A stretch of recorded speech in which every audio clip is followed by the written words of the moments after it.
Hello friend, welcome to selection 2021। आज का topic है पंचायती राज व्यवस्था जो ग्राम लेवल पर होता है, इसके बारे में पढ़ेंगे और इससे क्या क्या क्वेश्चन आ सकता है इसके बारे में पढ़ेंगे।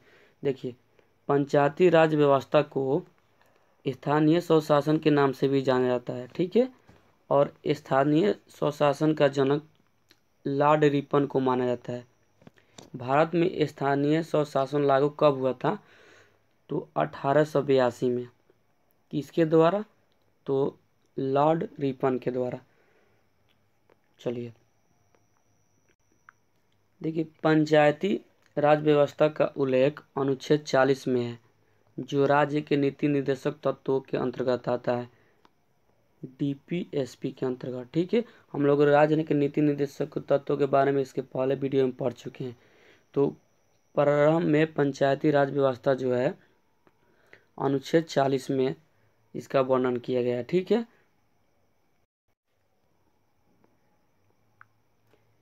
पंचायती राज व्यवस्था सबसे पहले 2 अक्टूबर 1959 को राजस्थान के नागौर जिला में लागू हुआ। तो ये भी क्वेश्चन एग्जाम में पूछा है कि पंचायती राज व्यवस्था सबसे पहले कहाँ लागू हुआ था? तो राजस्थान के नागौर जिले में। कब? तो 2 अक्टूबर 1959 को, ठीक है। और राजस्थान के बाद 11 अक्टूबर 1959 को आंध्र प्रदेश में लागू हुआ। तो यहाँ पे याद रखिएगा कि पंचायती राज व्यवस्था सबसे पहले कहाँ लागू हुआ? तो राजस्थान के नागौर जिला में। कब? तो 2 अक्टूबर 1959 को। उसके बाद दूसरा 11 अक्टूबर 1959 को आंध्र प्रदेश में लागू हुआ, ठीक है। तो याद रखिएगा। देखिए, पंचायती राज व्यवस्था में प्रमुख समितियां ने अपना अपना योगदान दिया, अपना अपना वकालत की। तो उसके बारे में पढ़ते हैं कि आगे वो कौन कौन से समितियां दी। देखिए, पहले समिति थी बलवंत राय मेहता समिति। बलवंत राय मेहता समिति जो कब अपना रिपोर्ट प्रस्तुत की? तो 1957 में, ठीक है। इसने त्रिस्तरीय पंचायत की व्यवस्था की, गांव स्तर, ब्लॉक स्तर एवं जिला परिषद, ठीक है। तो बलवंत राय मेहता ने कितने स्तर की बात की? तो त्रिस्तरीय, गांव स्तर, ब्लॉक स्तर और जिला स्तर। और अपना रिपोर्ट कब प्रस्तुत की? तो 1957 में, ठीक है। इसके बाद अशोक मेहता समिति ने अपनी रिपोर्ट 1977 में प्रस्तुत की, इसके 20 साल बाद, ठीक है। तो आसानी से याद कर दीजिएगा कि अशोक मेहता समिति ने कब अपना समिति प्रस्तुत की? तो 1977 में, ठीक है। और इन्होंने अपनी वकालत में द्विस्तरीय समिति की वकालत की, अर्थात गांव स्तर एवं जिला स्तर। इसने ब्लॉक को हटा दिया, इसने कहा कि गांव स्तर पर रहेगा और जिला स्तर पर, ठीक है। तो याद रखिएगा कि बलवंत राय मेहता समिति द्वारा त्रिस्तरीय और अशोक मेहता समिति द्वारा द्विस्तरीय, ठीक है। और राव समिति ने 1985 में अपनी रिपोर्ट दी और अपनी रिपोर्ट में कहा, पंचायती राज संस्थाओं में नियमित माने निर्वाचन होना चाहिए। जो पंचायती राज में निर्वाचन हो उसको क्या नियमित होना चाहिए। तो बलवंत राय मेहता समिति कब आया? तो 1985 में। देखिए, एक क्रम से याद रखिए, पहला जो समिति आया था बलवंत राय मेहता समिति, उसके बाद आया था अशोक मेहता समिति, उसके बाद आया था राय समिति, ठीक है। और इसके बाद आया था सिंघवी समिति, यह 1985 में आया था। यह डेट भी याद रखना है कि सिंघवी समिति कब आया था? तो 1986 में, ठीक है। और 1985 में राव समिति आया था। इन्होंने भी त्रिस्तरीय की बात की, या जिस तरह से बलवंत राय मेहता ने त्रिस्तरीय की बात की, उसी तरह से सिंघवी समिति ने त्रिस्तरीय पंचायत की बात की थी, ठीक है। और सबसे पहले देखिए राज्य के नीति निर्देशकों में तत्व में पढ़े हैं कि जो भी उसमें मतलब दिया गया है आर्टिकल वह परिवर्तनीय नहीं है। तो ये भी तो राज्य के नीति निर्देशक तत्वों का परामर्श भाग था। तो इन्होंने क्या किया कि सिंघवी समिति ने संवैधानिक मांग की वकालत की। मैंने इन्होंने कहा कि इसे संविधान में इसे पूर्ण रूप से दाखिल होना जरूरी है, ठीक है। और इन्होंने ये भी बात की, न्याय पंचायत की बात की, ठीक है। किसकी बात की? न्याय पंचायत की। चलिए, अभी तक हम लोगों ने 4 समितियां पढ़ी, बलवंत राय मेहता समिति और अशोक मेहता समिति और राय समिति और सिंघवी समिति। बलवंत राय मेहता समिति 1959 में, अशोक मेहता समिति उसके 20 साल बाद 1977 में, और राय समिति 1985 में, और सिंघवी समिति 1986 में। और सिंघवी समिति ने पहली बार संवैधानिक मांग की वकालत की, यह भी याद रखिएगा, ठीक है। और उसके बाद आया था थुनगन समिति, ये कब आया था? तो 1988 में, ठीक है। और इसके तहत सिंघवी समिति के तहत इसे 73वां संविधान संशोधन 1992 में संविधान में इसका जगह दिया गया। तो किस समिति के द्वारा पंचायती राज व्यवस्था को संविधान में दर्जा दिया गया? तो सिंघवी समिति द्वारा, ठीक है। और 73वां संविधान संशोधन 1992 में, ठीक है, यह भी याद। और इसी के तहत भाग 9 में पंचायती राज व्यवस्था को जोड़ा गया और अनुसूची 11 में, ठीक है, और अनुच्छेद 243 से लेकर 243 ओ तक जोड़ा गया। तो ये भी याद रखिएगा कि पंचायती राज व्यवस्था को संविधान के किस भाग में जोड़ा गया? तो भाग 9 में। और किस अनुसूची में जोड़ा गया? तो 11 में। ये भी याद रखिए कि अनुसूची कितना है? तो अनुसूची आपका 12 है और 22 भाग कितना है? तो भाग 22 है, ठीक है।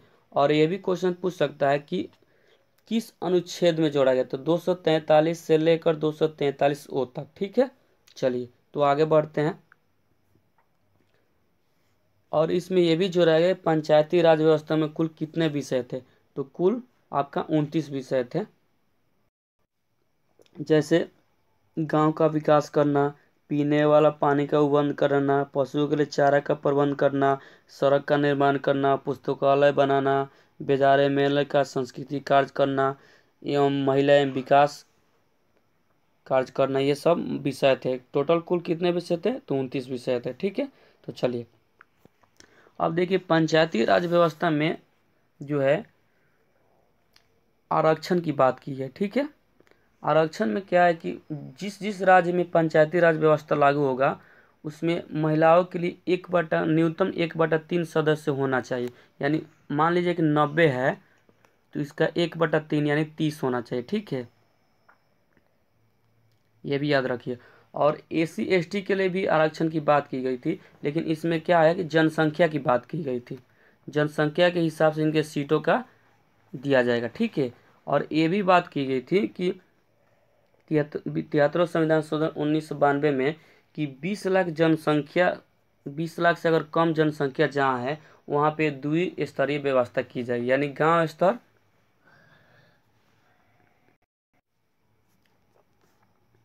एवं जिला स्तर, ठीक है। यदि 20 लाख से अधिक होंगे तो त्रिस्तरीय पंचायत की बात की गई है, ठीक है। और 20 लाख से कम होंगे तो द्विस्तरीय, ठीक है। तो चलिए आगे बढ़ते हैं।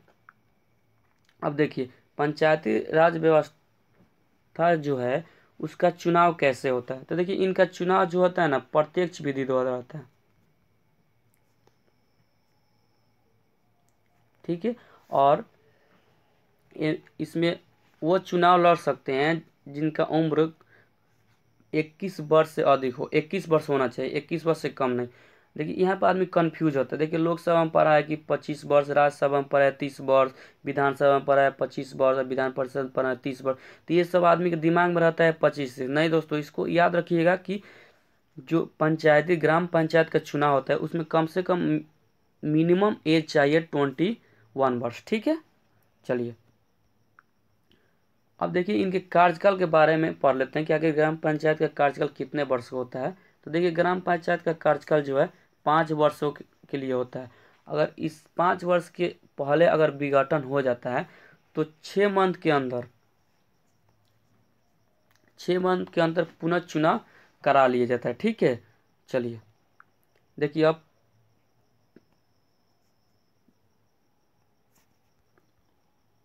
पंचायत समिति के 3 स्तंभ होते हैं: ग्राम पंचायत, पंचायत समिति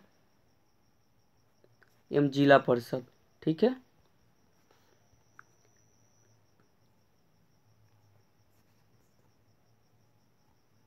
ग्राम पंचायत का हेड कौन होते हैं? तो ये मुखिया होते हैं। ठीक है, और इनका कार्यकाल कितने वर्षों होता है? तो 5 वर्षों होता है। ठीक है, इनका काम क्या है कि गांव में विकास करना, जैसे सड़क बनवाना, गरीब यतीम को राशन कार्ड बनवाना, जो गरीब हैं उनको घर मतलब सरकार के योजनाओं से क्रियान्वयन करना, गांव में जो नाले की सुविधा देना, सड़क के किनारे लाइट वाइट की व्यवस्था करना, इनका काम है। एक होते हैं आपका सरपंच। सरपंच का काम यह है कि फौजदारी एवं दीवानी मामलों की जांच करना। फौजदारी मामला वो होते हैं जिसमें सजा का प्रावधान होता है, और दीवानगी वो मामले होता है दंड देना, जैसे 200-400 रुपये का दंड लगा देना। लेकिन इसमें शर्त है कि वह 10,000 तक ही देख सकते हैं। इससे ज़्यादा मामला अगर 10,000 से ज़्यादा है तो वह आपका जिला न्यायालय में जाना पड़ेगा। ठीक है, तो देखिए हम लोगों ने अब पंचायत समिति का हेड कौन होते हैं? तो प्रमुख होते हैं। ठीक है, प्रमुख का काम क्या है कि अगर 1 वर्ष के अंदर अगर ग्राम पंचायत में जो भी काम हुआ है उसका पूरा लेखा जोखा करना, उसका मीटिंग करके जिला परिषद को देना। ठीक है, और जिला परिषद के हेड कौन होते हैं? तो अध्यक्ष होते हैं। ठीक है, तो ये भी याद रखिएगा। ग्राम पंचायत का प्रमुख हेड कौन होते हैं? तो मुखिया। पंचायत समिति का हेड कौन होते हैं? तो प्रमुख। और जिला परिषद के हेड कौन होते हैं? तो अध्यक्ष। देखिए मुखिया का जो चुनाव होता है वो प्रत्यक्ष विधि द्वारा होता है, प्रत्यक्ष विधि द्वारा होता है। और जो जिला परिषद के अध्यक्ष होते हैं या पंचायत समिति के अध्यक्ष होते हैं, उनका प्रमुख जो होते हैं उनका होता है अप्रत्यक्ष द्वारा। यह भी याद रखिएगा। ठीक है, ना जाने कितने एग्जाम में पूछ चुका है। चलिए तो अब इस आगे पढ़ते हैं और इससे आने वाले क्वेश्चन के बारे में पढ़ते हैं। देखिए पहला क्वेश्चन पूछ रहा है कि पंचायती राज व्यवस्था कब लागू हुआ? तो देखिए पंचायती राज व्यवस्था कब लागू हुआ? ऑप्शन ए आपका करेक्ट है, 1959 में। और ये कहाँ लगा? तो राजस्थान के नागौर जिला में।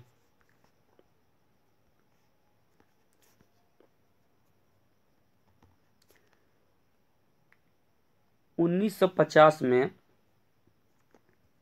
26 जनवरी 1950 में सुप्रीम कोर्ट की स्थापना हुई और इसी दिन भारत ये संविधान लागू हुआ। यह भी याद रखिएगा। ठीक है, और 1977 में अशोक मेहता समिति ने अपनी रिपोर्ट प्रस्तुत की। यह भी याद रखिएगा। चलिए आगे क्वेश्चन पूछ रहा है कि पंचायती राज संस्थाओं को 29 कार्य सूची किस अनुच्छेद के तहत दी गई है? कहने का मतलब है जो पंचायती राज व्यवस्था में जो 29 विषय है वो किस अनुच्छेद के तहत है। देखिए हाल ही में बीपीएससी एग्जाम में पूछा था, जो 2020 में हुआ था 66, उसी में ये क्वेश्चन पूछा था। याद रखिएगा, अगर विश्वास आपको नहीं होगा तो आप क्वेश्चन उठाकर देख सकते हैं। तो देखिए अनुच्छेद 243H, अनुच्छेद 243G और अनुच्छेद 243F। तो देखिए इसका राइट आंसर होगा अनुच्छेद 243G में इसका उल्लेख किया गया। ठीक है, चलिए आगे बढ़ते हैं। अब क्वेश्चन पूछ रहा है कि 73वां संविधान संशोधन कानून की वैधानिक शुरुआत किस संविधान संशोधन बिल से हुई? देखिए इसका राइट आंसर होगा 67। कहने का मतलब है कि जब 73वां संविधान संशोधन 1992 में लागू हुआ तो किस कानून के तहत लागू हुआ? तो 64वां संविधान संशोधन के द्वारा। देखिए हाल ही में ये बीपीएससी 2020 में ये भी क्वेश्चन आया था। ठीक है, 66 में आप देख सकते हैं क्वेश्चन उठाकर। और 73वां संविधान संशोधन द्वारा 1992 में पंचायती राज व्यवस्था लागू हुआ। ठीक है। और 74वां संविधान संशोधन 1992 में नगर पालिका की बात की गई है। ठीक है। चलिए तो आगे बढ़ते हैं। क्वेश्चन पूछ रहा है कि बलवंत राय मेहता समिति ने अपनी रिपोर्ट कब पेश की। इसका राइट आंसर होगा 1977 में।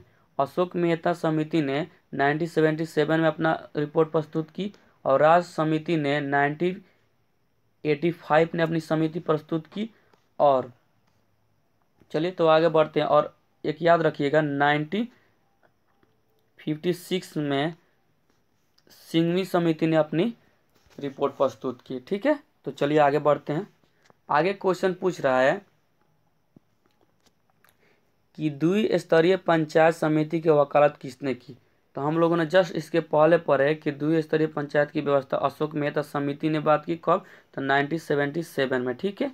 और राय समिति ने 1958 में और सिंघवी समिति ने 1986 में अपनी रिपोर्ट प्रस्तुत की। ठीक है। तो आप तीनों याद रखिएगा। चलिए दोस्तों, तो हम लोगों ने पंचायती राज व्यवस्था से आने वाले क्वेश्चन को भी पढ़ लिए और इसके बारे में अच्छे से जान लिया। अगर इसमें अगर भूल चूल से अगर कोई वर्ड गलत बोल दिया हूँ तो माफ़ कर दीजिएगा। अगर यदि वीडियो आपको अच्छा लगा तो शेयर लाइक सब्सक्राइब करना नहीं भूलिएगा। जय हिंद दोस्तों।